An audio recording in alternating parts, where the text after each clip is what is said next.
I'm on a quest to find music and art. Supporting local talent is the place I start. Yeah, this is our culture, the place to be. Games, books, arts and crafts and jewelry. This the guardians of the geekery. This the guardians of the geekery. This the guardians of the geekery. This the guardians of the geekery. And now for today's episode of Guardians of the Geekery with your hosts, Matt, Carol, and Joey.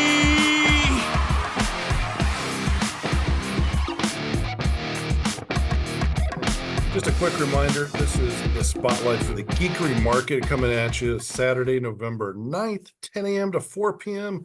The year 2024. 30,000 square feet of geeky goodness returning to the Cabarrus Arena and Events Center. Oh my goodness. Hey, if you can, please bring a canned good or non-perishable item for the Second Harvest food bank. We really appreciate it. Carol and I think our backs are almost healed from just in time for next year. Oh my gosh. Just in time to move them again for next year. That's right.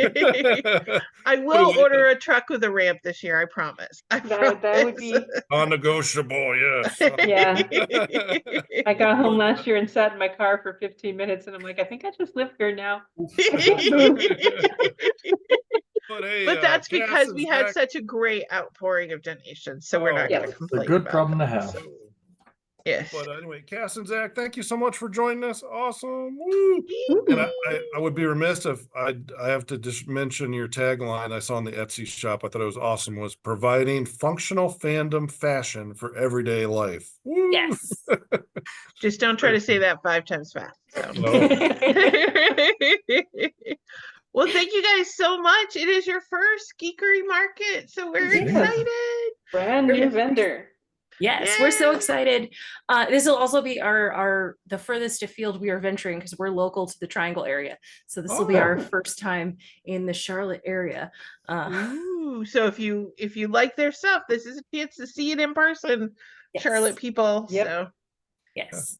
And hopefully we can make it not the last time. Hopefully we can get coming. Definitely.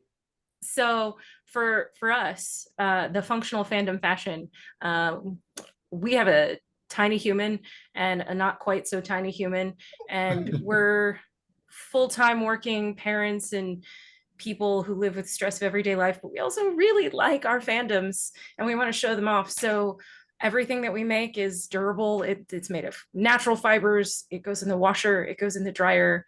It's hard wearing. Our tiny human likes to splash about in the mud and collect acorns and rocks as one does. They've survived. And they've survived. They just go in the washing machine with everything else. That's my desk. They go in the washing machine with everything else. And I also am not super coordinated. So I get dirty a lot. So everything that I make for me also has to be washable and go in the dryer. And all the adult things have to have pockets. Oh yeah. Yes, we'll show those off later. Yes. I have to tell you, I was literally going to say, and does it have pockets? But then I didn't want to put you on the spot if it didn't have pockets. So I'm so glad you volunteered that information. Something that I've learned is I don't put pockets in the tiny human things because what happens is I end up with rocks and acorns in the dryer. Yes. The adult things all have pockets and they're all very large pockets. Good enough to hold a phone. Yes. So that's the minimum size requirement. That is awesome. So tell us some of the different kinds of fanware that you do. So obviously, if you want to see them, you want to come to the YouTube channel and watch the video. But for those of you who may be listening on Outworld Fleet Radio or Spotify or something like that, tell us a little bit about the types of functional cosplay wear that you provide. So for the littles, we have a whole line of Disney princess play skirts, and they are made of cotton and they're Disney bounding style. So they're full and twirly and they've got an overlay, and we've got 10 different princesses, and then they've got decals on them. Do you want to show the picture of all the different designs? And then we also, that was the OG idea that sort of got us started, was these princess skirts. So we've got 10 different designs And there's our little many moons ago modeling her bell skirt in the rose garden. And you can see that they're all the different princesses. They're super bright and colorful, and they do survive the washer and the dryer as long as you don't take an iron to them, which who wants to do that for children's clothes anyway? And then from there, we also expanded when the new season of Sailor Moon came out. We released a Sailor Moon skirt. So that's the back of them. And then you can see they have very large butt bows.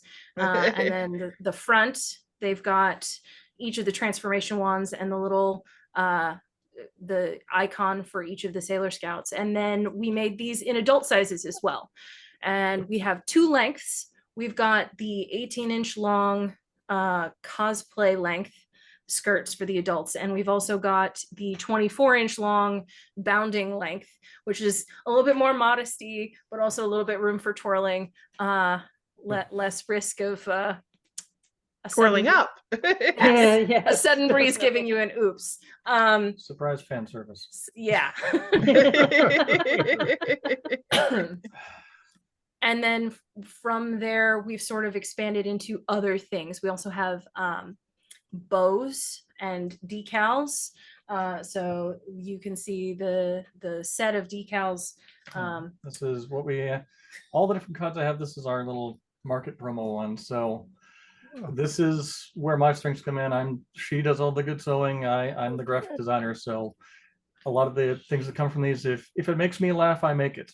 Which is how we end up with some of these ones. And the most popular of all of them, of all the Sailor Scouts, the tuxedo mask one that I just made as a joke because it made me laugh, and everybody seems to love it. So, but you didn't do anything. So I have to ask, as somebody who drives a car with many stickers, are these decal car proof? Yes. Yes. Oh, sweet. I have. Sweet.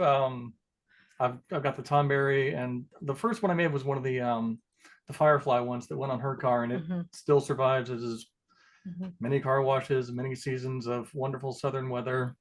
So I was looking at some of your designs, and I'm like, oh, I'm going to need to redo my car. I literally saw you lean forward with eager anticipation going, which ones do I need to pick next? So very excited, very excited. So for Cass and Zach, that is how Carol and I met. Her car was in the parking lot of my job, and it was covered with geeky decals. And I knew I had seen it at a geek meet for the Charlotte Geeks before, but I didn't know who it was connected to. And I posted it on Facebook and said, whose car is this? We need to be friends. And less than 5 minutes later, I think Carol had been tagged 15 times. So my car was well known. Each of my cars have been pretty well known. I love that. I'm excited personally because I'm getting a new work laptop and in August, and I'm like, ooh, I get to decorate the laptop. Yes. So how did you get started making the little skirts? Was it just something that you made for your little human and then branched out, or? So we started by, she wanted to dress up in things, but everything that I was finding was polyester, and it felt like a plastic bag, and it wasn't durable, and it would rip, and it would Velcro closed, and she was itchy and she didn't like it. So I just was like, fine, I can't find what I want. I'm going to make it myself. So I started with the Ariel version of the princess play skirt, and I was like, well, that was easy. And so I made her a bunch of the other ones because she really liked them. Side note, my kid is the one who's going to be in theater because she likes to dance to her Disney songs and do quick changes to all the different relevant princesses. So we had to have one of everything. And then I was posting pictures of her because, you know, she's cute, and I was proud of what I had made, and people are like, so what would you charge for that? I was like, I don't know. Would you pay for it? For real? And then we took a chance and went ahead and started an Etsy page, and we went, we're friends with the Bill from Space Wizard Science Fantasy. So Bill Tracy, Yeah, we booth shared with them back in 2019, and this is our very first setup. Everything that we have there is a display item only because it belonged to our child. We were like, we can do custom orders of all of these things, but we don't have anything to sell yet. No. And then most recently we did Festival of Legends, and this is our setup now. Nice. We have Neat. expanded. Yes, definitely. So people can actually buy something from you right then. Yes, we have lots of things on order. And yeah, we also do commissions. We also have a YouTube channel. So we do commissions for custom work. I have a YouTube channel where I display the things that I have made. So for example, I made this is one of the things that we sell is a deer stalker witch hat. And I have a video of how I put it together and drafted the pattern.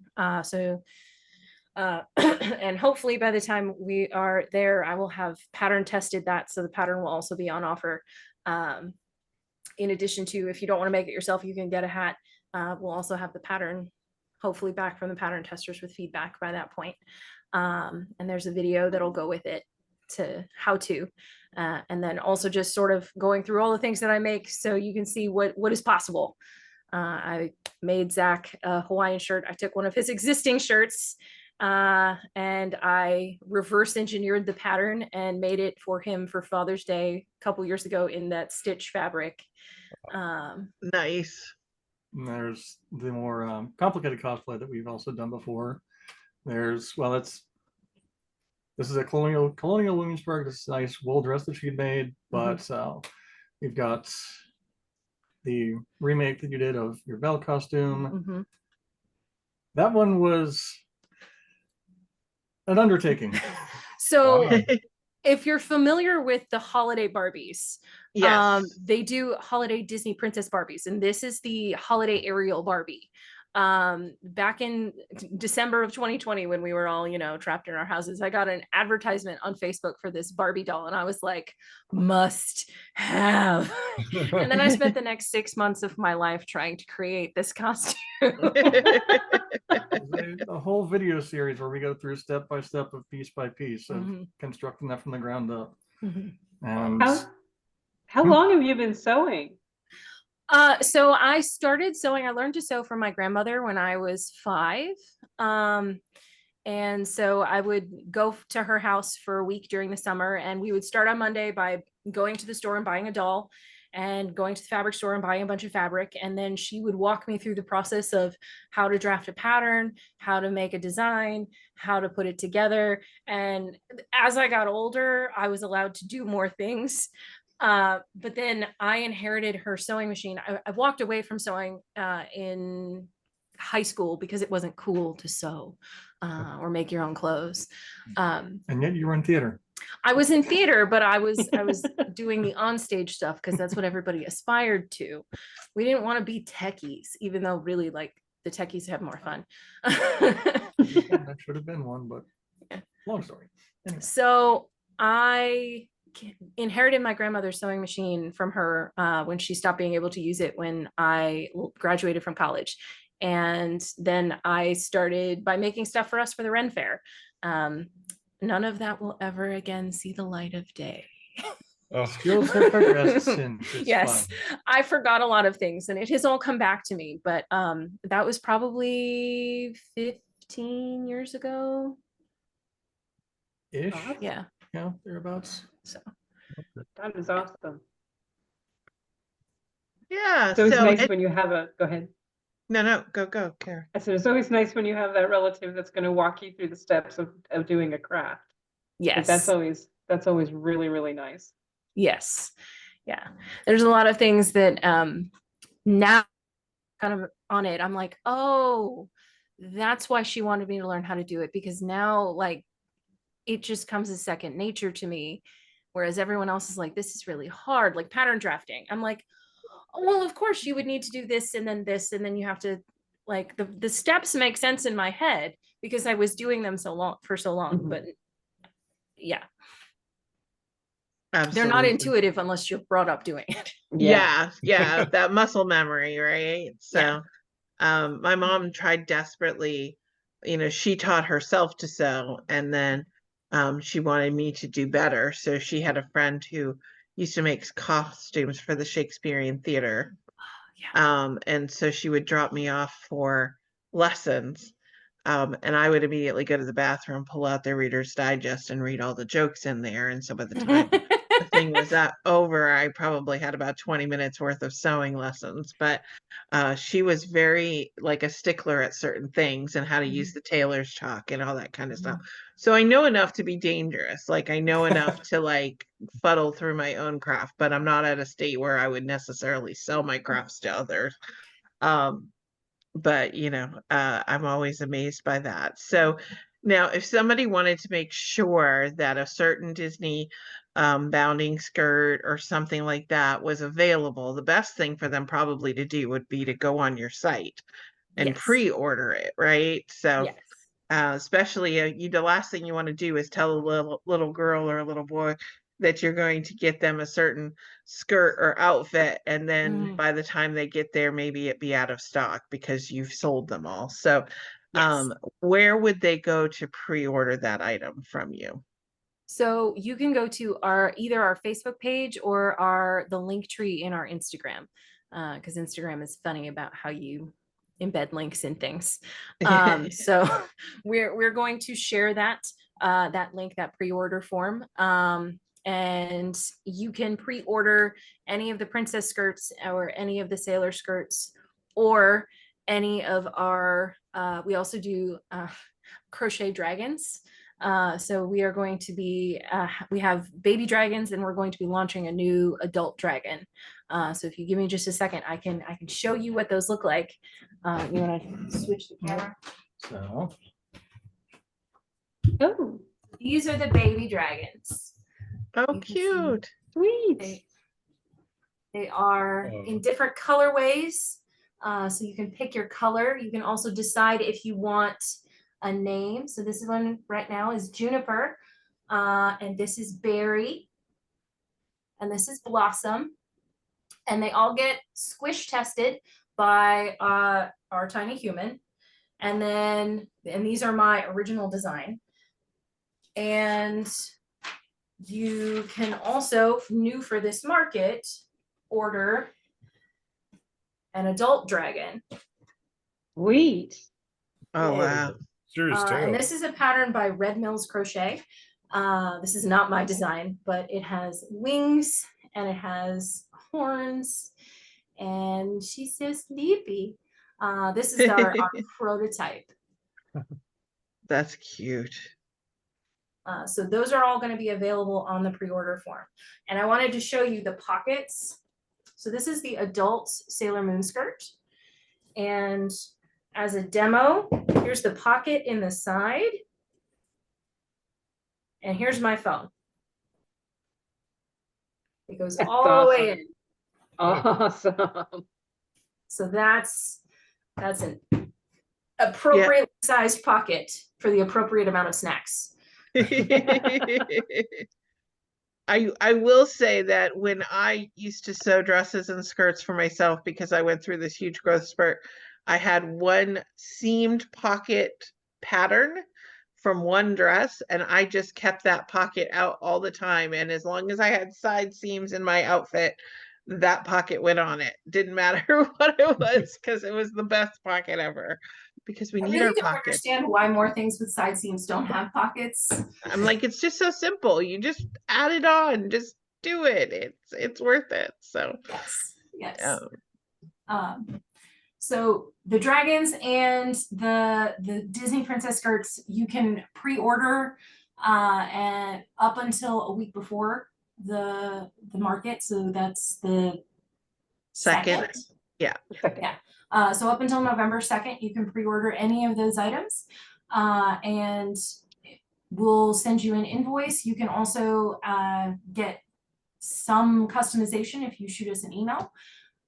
So if you want the Rapunzel skirt, but instead of the frying pan, you want the lantern, you can put that request in advance. And that makes sure that you have the size that you want for the little in your life or the grown-up in your life who's going to want to sport their preferred fandom, especially since we're not local. So we're going to have to be importing those things. So we're looking at like one of each size and each style, probably just so that it'll fit in the car to bring with us. So make sure that you get what you want. And then you can also request baby dragon or grown-up dragon. And if you are indecisive and can't do the naming thing, we can name them for you, or you can choose to name them yourself when you meet them. That sounds great. And, definitely, if you want customization, don't wait till November 2nd. Don't do that to people. Do it as early as possible. Yeah, and I'm gonna say this till I'm blue in the face, because this is a great time. This is, here we are in July, and it would be a great time to go ahead and place your order, because then you've already paid for it. And when you go to pick it up in November, it's free money. Like you've already budgeted for it and you've already got it. So, you just, it's the best way to do it. And then then whatever money you have there, you can also spend more at the table. We're not saying that you're limited to your pre-order now. You can buy as much as you want from them. But if you do it in advance, and again, then you don't have to worry that if you get stuck in traffic or your little doesn't get up in time, that you don't miss out because the skirt got sold before you got there. So don't do that to yourself. Order in advance. Also, if you pre-order, we're offering a $5 gift wrapping. So if you want to order it and your little's going to be there, but this is going to be a surprise for them for Christmas morning or for the holiday morning, you can get it pre-gift wrapped, and then you don't have to worry about it. That's fantastic. I didn't even think about that. Perfect idea. Perfect idea. And of course, we plan to have your booth near the kids' area. So, if your kid doesn't know what they want to wear that day, it's okay. Bring them in their jeans and t-shirt. They can get changed at the event. They can go make some puppets. They can play at the Lego table, and they can run around and have fun. So a great way to do that. Anything else they should know about fire and ice before we let you kind people go and before Carol gets attacked by her cat? So Too late.